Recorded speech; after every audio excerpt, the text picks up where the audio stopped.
Halo Sobat YouTube semua, kembali lagi di channel I'm Al Official. Oke, di video kali ini saya akan memberikan tips untuk para teman-teman semua, para YouTuber pemula. Nah, kebanyakan dari teman-teman semua yang para YouTuber pemula pasti tidak mengetahui apa sih sebenarnya jalur traffic yang ada di channel YouTube kalian masing-masing.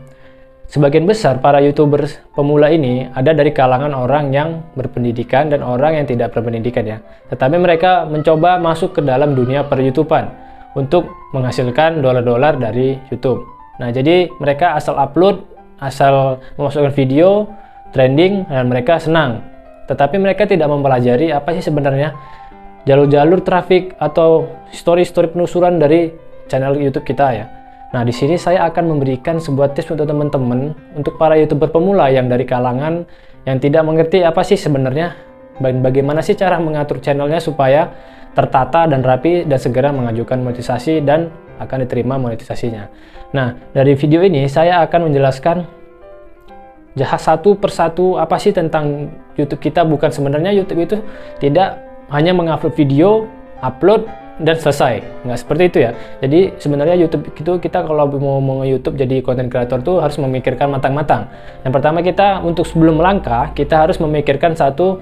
Yang pertama, apa sih yang ingin kita buat, kemudian apa sih setelah yang kita buat, apa sih hasilnya, dan kita akan menentukan dari prosesnya itu akan kita isi dengan dari YouTube kita itu apa gitu. Jadi gini, kita upload video, setelah upload video apa sih setelah kita lakukan? Pasti membuat judul. Setelah membuat judul, memasukkan thumbnail. Nah, di situ setelah video terupload, nah di situ kita bisa melihat apa sih yang terjadi dari perkembangan dari sebuah video kita. Nah, di sini saya akan menjelaskan dari tentang jalur traffic ya. Jadi saya akan menjelaskan satu-satu untuk teman semua para YouTuber pemula. Oke, ikutin tips saya di video satu ini. Check it out. Oke ya, untuk teman-teman semua, di sini saya akan menjelaskan bagaimana sih sebenarnya menjadi YouTuber itu. Jadi kita harus memahami channel atau video kita yang ingin kita upload dari awal kita membuat atau membangun channel YouTube kita ya. Nah, di sini saya sangat menyarankan untuk teman-teman semua harus mempunyai aplikasi YouTube Studio ya.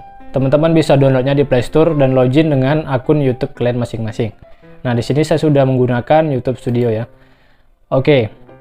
Di sini di halaman YouTube Studio ini, maaf saya menggunakan bahasa Inggris ya.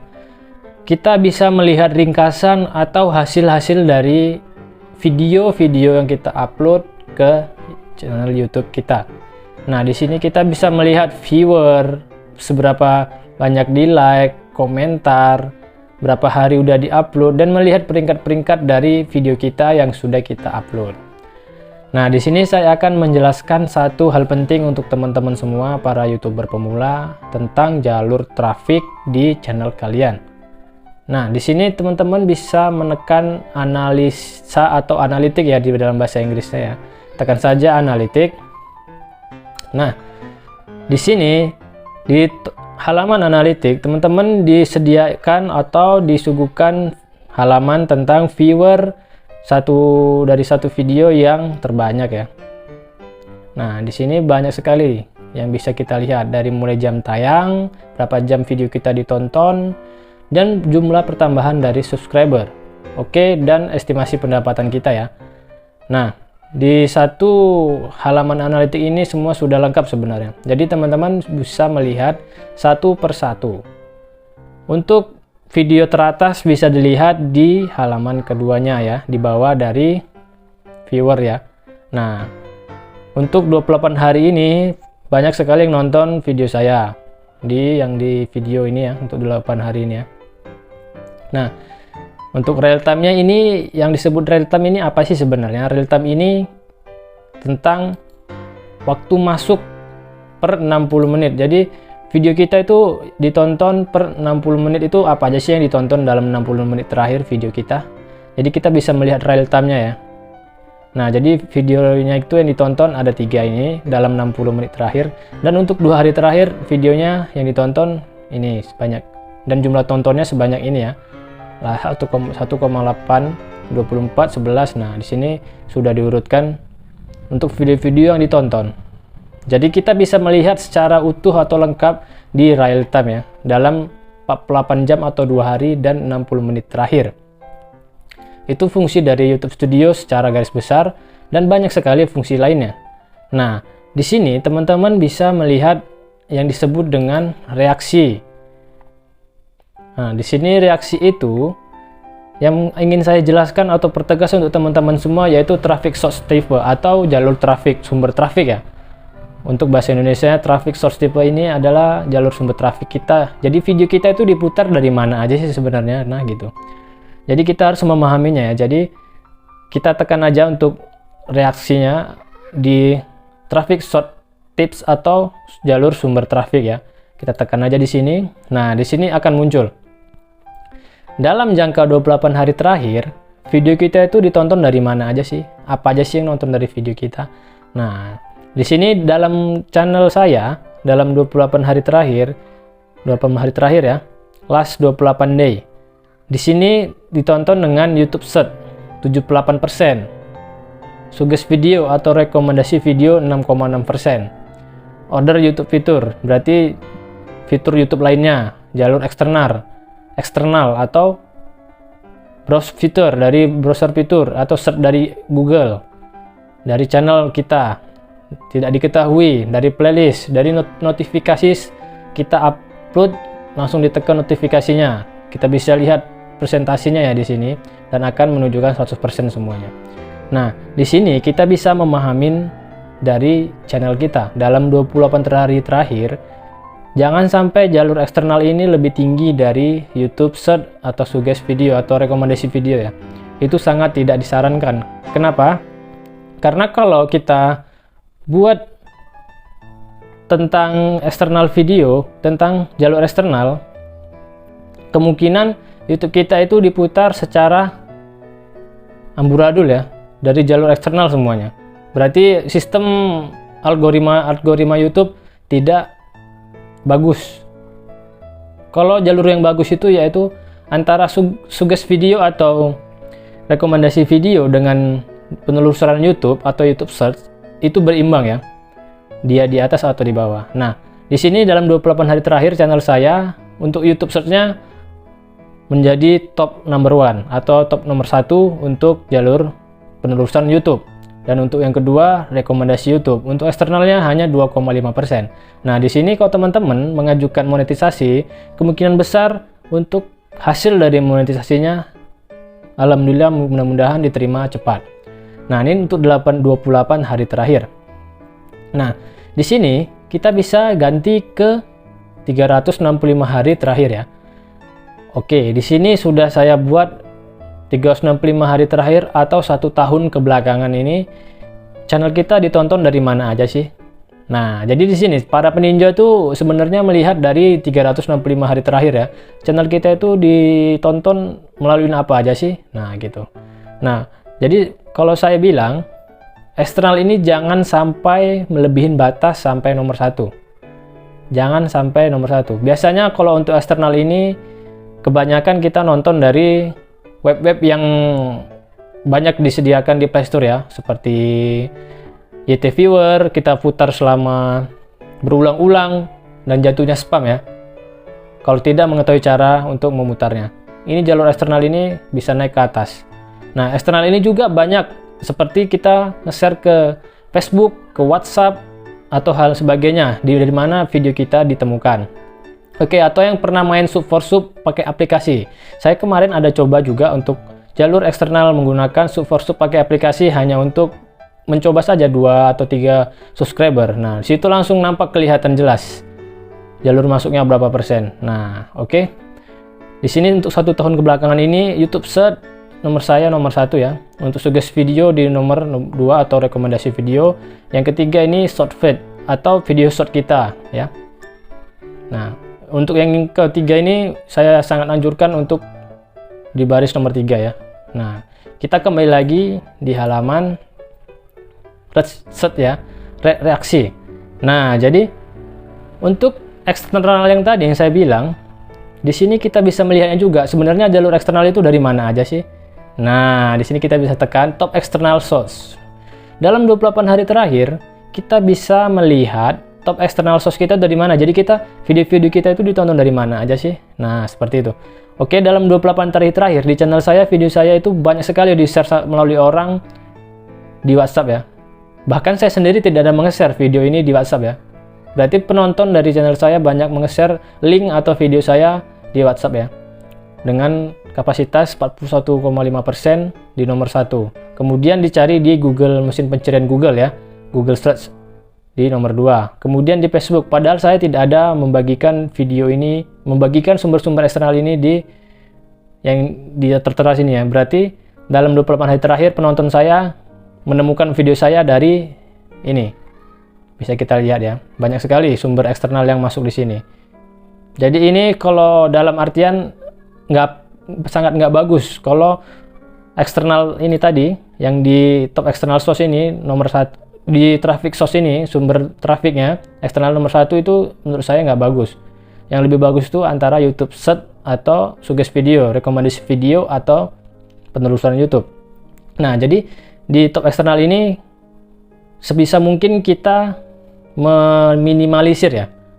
Nah, jadi kalau di sini teman-teman menggunakan aplikasi Sub4Sub, sini kelihatan ya, CPT Studio Sub4Sub. Nah, di sini saya hanya menggunakan 10 mencari subscriber, mencoba melihat jalur eksternalnya, ternyata masuk teman-teman ya, 1,8 ya, luar biasa ya. Banyak sekali jalur eksternal yang masuk di sini ya. Saya nggak terlalu memikirkan untuk jalur eksternal karena di sini jalur trafiknya YouTube Search-nya lebih tinggi. Oke, bisa dipahami ya. Dan teman-teman top eksternalnya ini bisa kita lihat dalam 1 tahun terakhir juga kita bisa lihat. Nah, di sini berarti WhatsApp sudah mengungguli ya, dengan Sub4Sub juga, Facebook, Google Search. Nah, di sini kita bisa melihat dalam 1 tahun terakhir top eksternalnya itu apa sih? Nah, bisa dipahami teman-teman ya, antara traffic source dan top eksternal. Nah, di sini kita bisa melihat juga video kita itu ditemukan, disarankan oleh video apa sih? Nah, jadi daftar pencarian teratas, top YouTube search terms atau daftar pencarian teratas untuk video kita. Nah, di sini saya kemarin ada memasukkan video ini ya, yang nomor 1. Sangat banyak dicari dengan viewer 30.000. Jadi di sini bisa dilihat hampir rata-rata seperti yang saya bilang, semua di situ mensarankan video saya. Oke. Di sini hampir rata-rata menyarankan video saya untuk top search-nya ya. Nah, untuk video yang mengsugestikan atau membuat rekomendasi video kita bisa kita lihat di sini ya. Nah, jadi video-video ini setelah mereka menonton video ini, kemudian muncul video kita dan ditonton mereka. Nah, jadi video-video ini sangat berjasa untuk kita. Ketika video ini siap ditonton sampai habis, video kita pasti akan direkomendasikan. Oke, top video suggestion.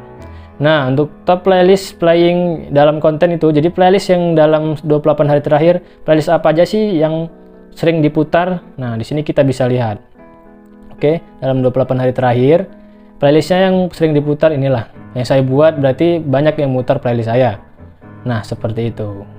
Bisa kita lihat juga jalan 365 hari ya. Nah, banyak playlist yang contoh, ini saya kan nggak ada buat mix tourist destination, mix travel, saya nggak ada buat nih. Berarti ada dari para penonton memasukkan video saya ke channel mereka untuk dibuat playlist ya. Nah, di situ. Jadi kita bisa mengecek satu persatu apa sih yang dimaksud dengan yang saya jelaskan tadi. Nah, untuk sampai di sini mungkin teman-teman udah paham ya gimana melihat traffic source tipe. Nah, jadi saya pertegas lagi, YouTube Search ini dicari dalam kondisi teman-teman buka YouTube dan menggunakan tombol pencarian, mengetikkan judul. Oke? Nah, di situ jatuhnya masuknya akan ke YouTube Search. Oke? Kalau untuk rekomendasi video, teman-teman menonton satu video ini, oke, ketika teman-teman tonton, kemudian di sini ada video kedua. Nah, jika video kedua ini kita tekan, maka jatuhnya dalam video ini, yang kedua ini kita tekan, akan masuk dalam rekomendasi video. Atau video yang ini kita tonton sampai habis, di sini dia akan melanjutkan video baru, secara otomatis pasti akan masuk ke video ini, dan itu akan jatuhnya ke dalam rekomendasi video. Ya, dipahami ya. Jadi jalur rekomendasi video itu seperti itu tadi, dan YouTube Search itu dicari dalam halaman atas ini ya. Untuk pencarian ya, search YouTube, jatuhnya akan ke YouTube Search. Jadi video kita dicari seberapa banyak gitu. Jadi saya menyarankan untuk dua ini yang di paling ke atas ya. Jadi teman-teman harap semangat untuk membuat konten-konten bermanfaat untuk YouTube. Jadi ini sangat saya anjurkan di atas ketimbang eksternal, jalur eksternal di atas ya. Nah, mungkin teman-teman udah pada bosen juga dengerin saya bicara ya. Mungkin cukup sekian deh dari tentang membuat atau memahami isi dari konten kita dari channel kita ya. Nah, bisa lihat di sini.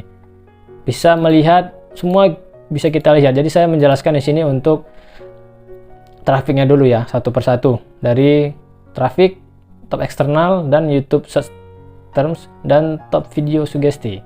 Nah, jadi di sini saya menjelaskan untuk kolom ini dulu. Besok saya akan buatkan tentang engagement, oke, atau audience. Di sini kita bisa melihat. Saya akan menjelaskan satu persatu tentang slot-slot atau dari YouTube Studio ini ya.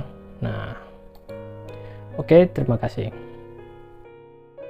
Oke, gimana untuk teman-teman para YouTuber pemula yang melihat video saya, mudah-mudahan bisa memahami sebenarnya bagaimana sih cara memahami channel kita, seperti kita memahami apa yang kita buat untuk YouTube ya. Dari mulai pembuatan video, kemudian proses bagaimana jalan masuknya video di YouTube, bagaimana proses video kita ditonton. Nah, di situ kita sebenarnya harus menganalisis untuk melihat perkembangan channel kita ya. Nah, jadi teman-teman mudah-mudahan dengan menonton video saya, tips dari saya, sudah mengerti bagaimana sih cara melihat perkembangan dari channel kita, dari video-video kita. Oke, bila video saya bermanfaat, teman-teman bisa subscribe, dan untuk video saya yang teman-teman suka bisa di like, dan untuk bisa mengikuti selanjutnya video saya, teman-teman bisa tekan tombol notifikasinya ya. Nah, jadi saya di sini membuat tips-tips dan tutorial untuk teman-teman para YouTuber pemula yang ingin sukses di YouTube dan ingin segera mengajukan monetisasi. Jadi saya memberikan saran-saran dan untuk tips-tips untuk teman yang ingin mengajukan monetisasi secara cepat dan tidak ditolak monetisasinya ya. Oke, terima kasih setelah menonton video saya. Assalamualaikum warahmatullahi wabarakatuh. See you. Bye-bye.